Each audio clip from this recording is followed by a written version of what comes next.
मंद्रुप येथील हनुमान मंदिरात गोकुळाष्टमीच्या पावित्र्याने भजन आणि हरिपाठचे आयोजन करण्यात आले होते।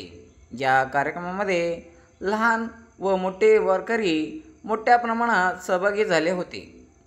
भजनाच्या माध्यमातून भगवान श्रीकृष्णाच्या लीला टाळ मृदुंगाच्या तालात सादर केल्या।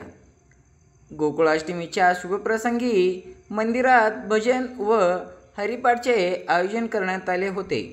या भजनाच्या माध्यमातून मंदिराचे वातावरण भक्तिरसाने न्हाऊन निघाले होते। जय हनुमान तरुण मंडळ व जय हनुमान बाल भजनी मंडळ यांच्या वतीने व बबन देशमाने यांच्या नेतृत्वाखाली हे कार्यक्रम अधिक भावपूर्ण बनले होते। यावेळी ओंकार झेंडेकर, आबा मोटे, सुभाष वाघमोडे, संजय केमकर, विनायक कोरे, सुनील लाड, सुरेश देशमुख, राजू हनुमाने, अनिल साठे, श्याम गोसावी आदी वारकरी मोठ्या संख्येने उपस्थित होते।